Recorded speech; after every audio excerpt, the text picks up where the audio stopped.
if you don't have a secure border, if you don't have a clear immigration policy, and you've really thought through as a state what you want and what you don't want from immigration, whether it's economic or otherwise, then it can be very difficult to draw your attention to all the other issues that need solving, because it tends to dominate the political debates, understandably, and it can become a lens through which every other policy is viewed.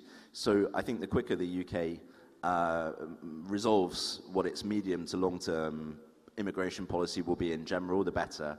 The one thing that the UK has struggled with is a continual problem with border security and with the problem of illegal immigration, which is actually a separate question in some ways to its appetite for legal migration. And it's at the top of the agenda, there's no doubt. It's interesting that you say it's also at the top of the agenda in India. I think that's something I hear increasingly when I'm traveling.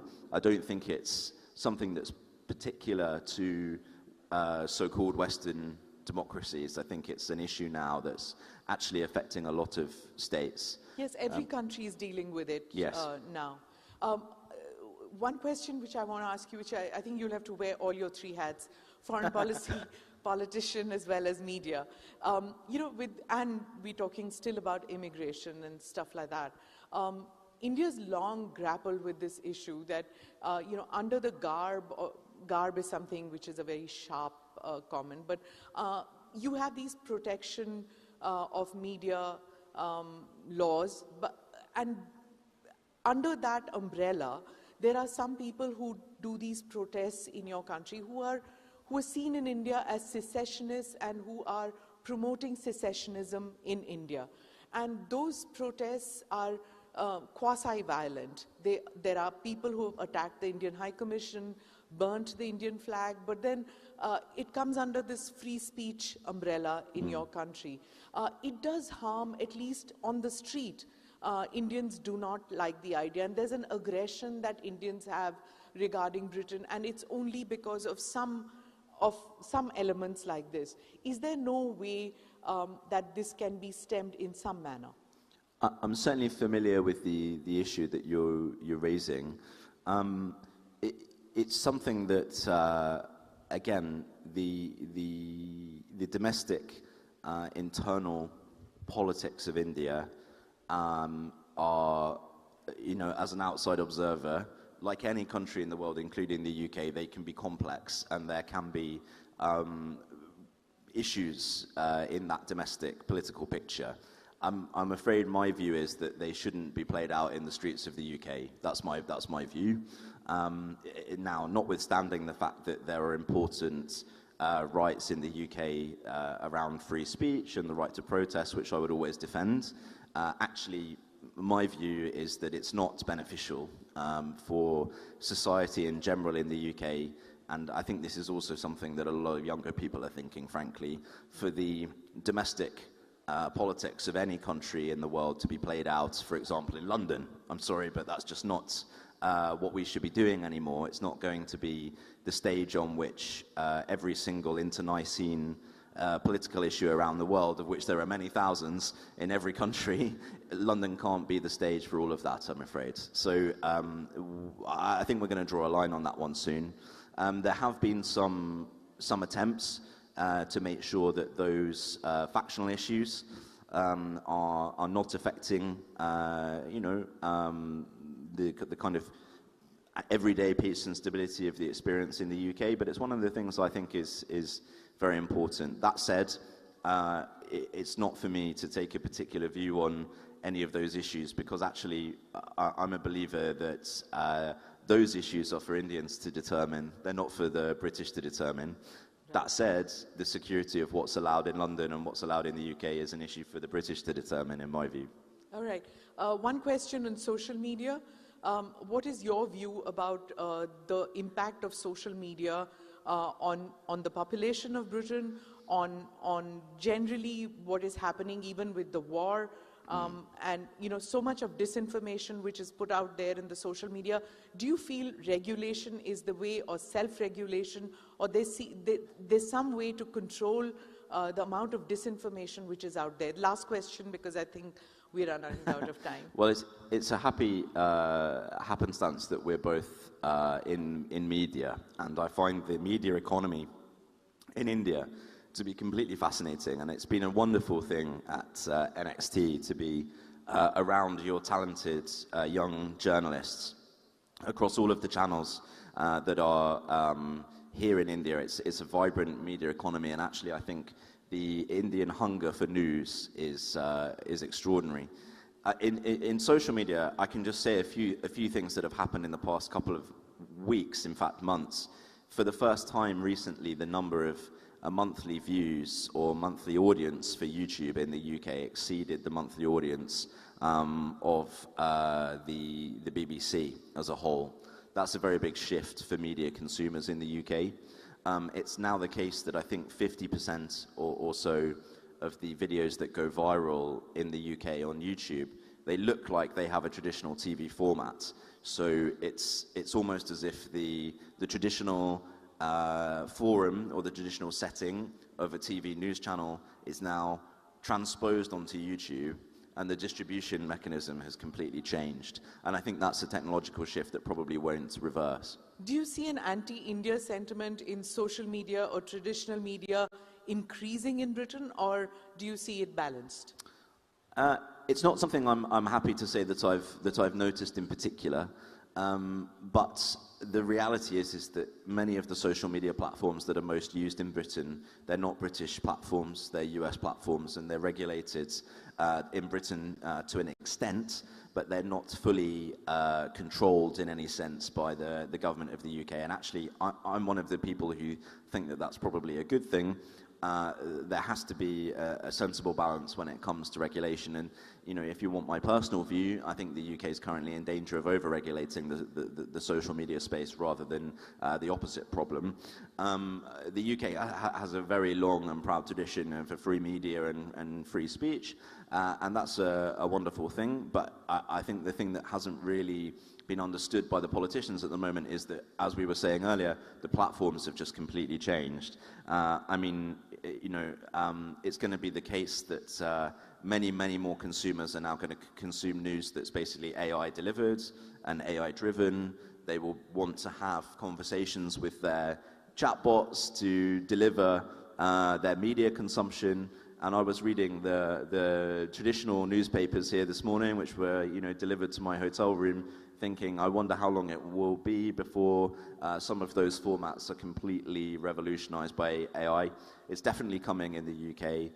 And as with everything, a bit like the shift from print to web, it's just about getting the balance right. It's not a technology that can be stopped. And, you know, my view of the media is fundamentally a technology business in lots of ways. It always has been dominated by the medium rather than media. And, you know, what's happening here in India is fascinating because the pace of change and the pace of adoption of new technologies in the media market in India is fascinating. And organizations such as yours and everybody involved in the NXT Summit, I know, are at the absolute forefront of that, delivering for the Indian media consumers. So it's fascinating as a sort of media thinker, I hope, in the UK to come and see how things are working here in India.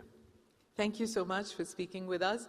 It's been a great conversation. It's been fun, as well as talking about the alternative reality that we are on the bridge of, on the cusp of. Interesting times we live in. Thank you so much.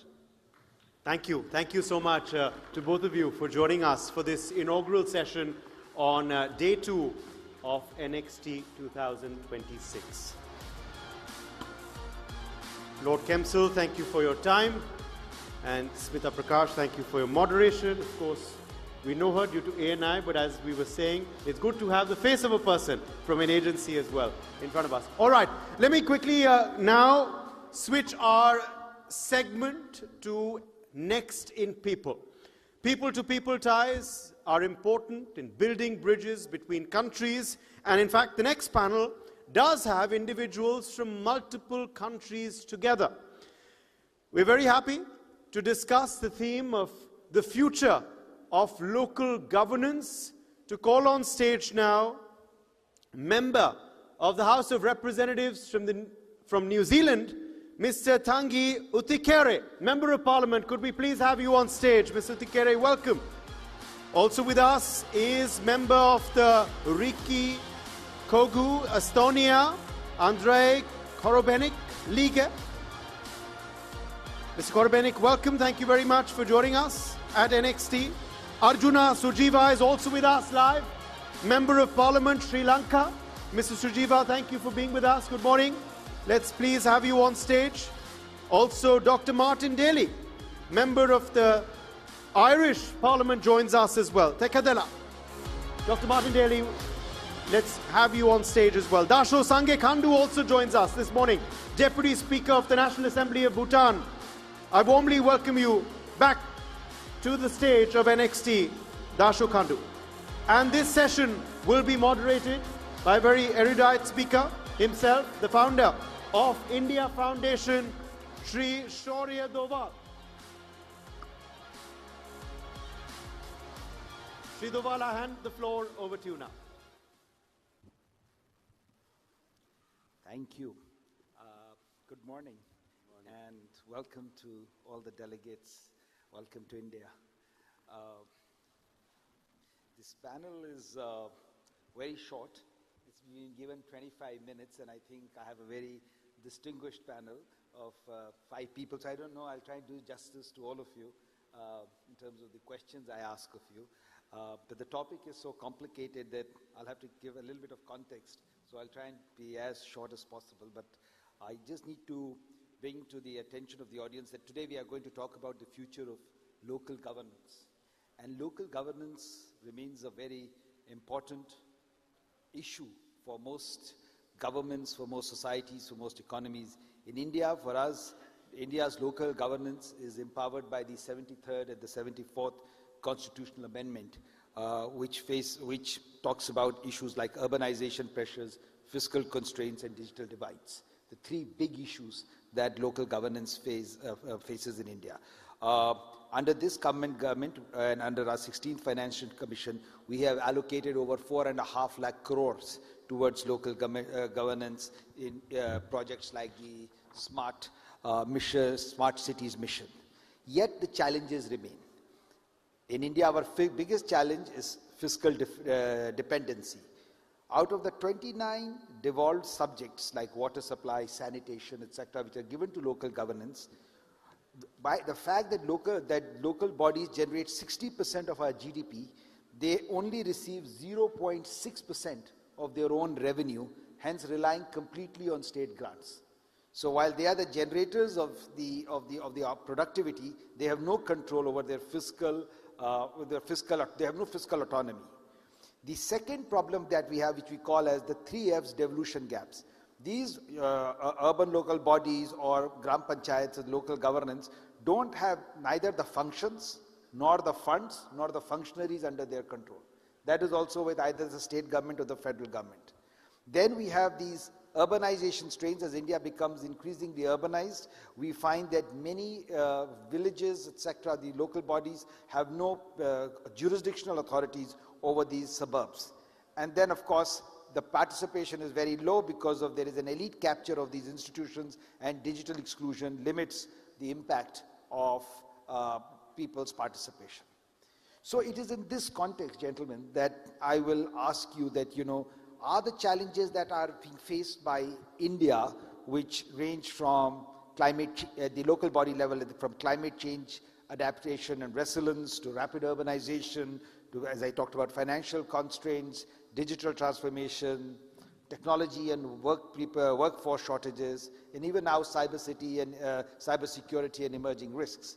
So how does this work in your relative economies and countries would be of great interest to both me and the audience today. So I will start with Mr.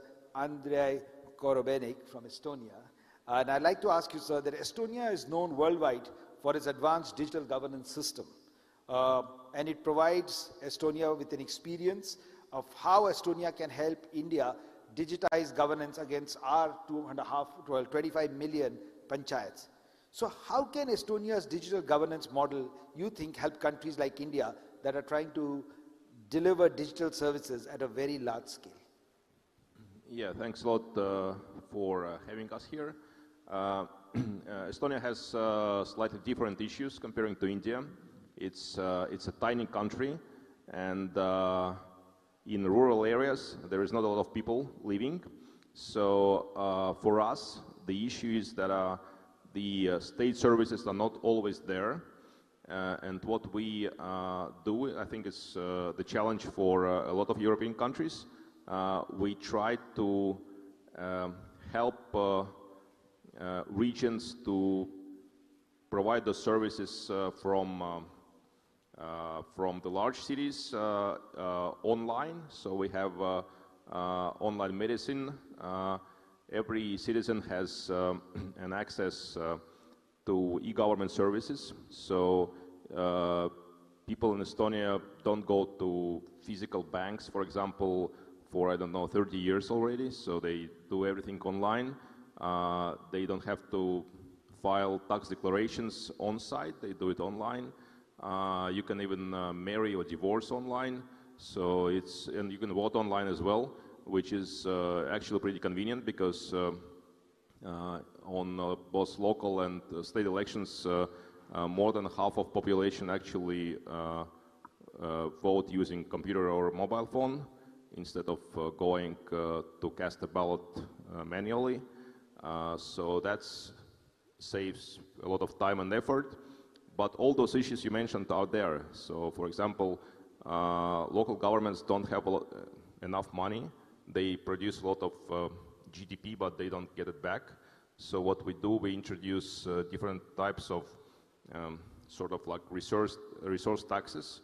So if there is solar panels, wind farms, any other ways of like producing value, then local governments start to get money back.